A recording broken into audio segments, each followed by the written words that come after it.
July 13th, 1843. Henry Wadsworth Longfellow and his bride-to-be stand at the front of a church on opposite sides of an aisle. It had been 8 years since Henry's first wife had passed away in childbirth, and now he finds himself gazing into the eyes of a woman that he describes as his evening star, and all is right with the world. Not even the church bells can contain the happiness. A 7-year courtship has finally given way to a new way of life, a lifetime side by side. The happy couple soon settled down in a proud home in Cambridge, Massachusetts. And in just a few years, the house was filled with the pitter-patter of 5 children. The Longfellow family had a life full of all of the joys that come with love, security, and one another. Henry's success skyrocketed as he had poem after poem published, including his now infamous Paul Revere's Ride. And by 1860, he had experienced worldwide fame, widely regarded as the greatest poet the New World had ever produced. Then, on April 12th, 1861, the nation shook as the sounds of war, muskets and marching men divide the Union in two. People could talk of nothing else as fear gripped each home. That summer came in angry, as sweltering heat invaded the Northeast like an unwanted guest, and Fanny Longfellow set to relieve the heat from her 7-year-old daughter by cutting her hair.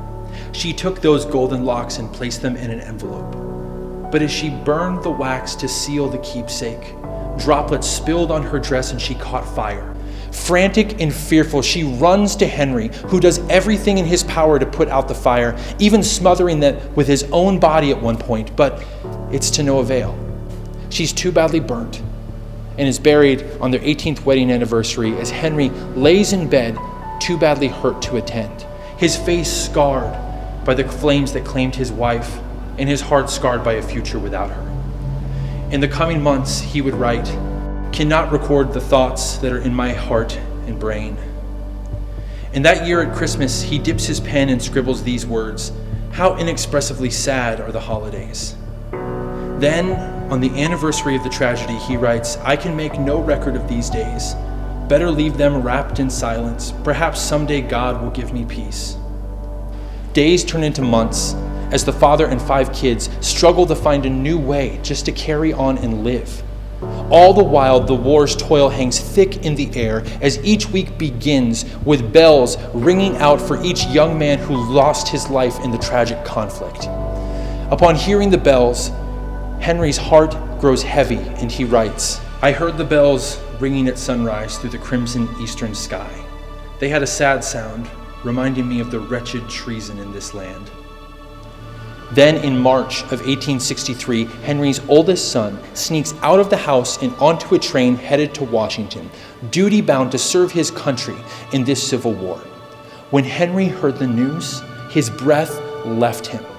He would now join the audience, parents of a generation whose future is being gambled by an unsteady nation. As the bitter chill of winter in December of 1863 made its debut, an icy blast reached the Longfellow family. Charles, Henry's oldest son, was wounded in battle. A bullet skimmed his spine, leaving more questions than answers about his future. He's rushed home with his health teetering on a razor's edge, and there's Henry, by his son's bedside, as the midnight hours of the night before Christmas tick by, and years of grief and war flash before his eyes, beckoning the question, why? Where is God? Where is this promised peace on earth, goodwill to men? Henry writes, and in despair I bowed my head. There is no peace on earth, I said, for hate is strong and mocks the song of peace on earth, goodwill to men. Henry's glazed vision was broken by the Christmas sunrise and a melody soaring over the horizon. It was the sound of bells. But they were different this time.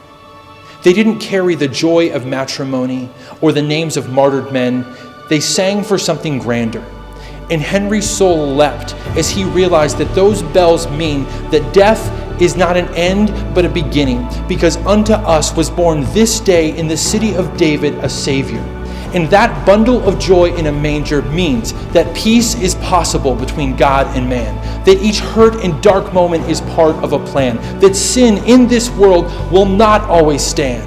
The truth of his life and sacrifice makes death an illusion. And with quill and ink, this weathered man recorded his conclusion. His words flowed smooth over soft parchment as his icy grief was melted away by dawning hope. And he wrote, "Then pealed the bells more loud and deep. God is not dead, nor does he sleep. The wrong shall fail, the right prevail, with peace on earth, goodwill to men."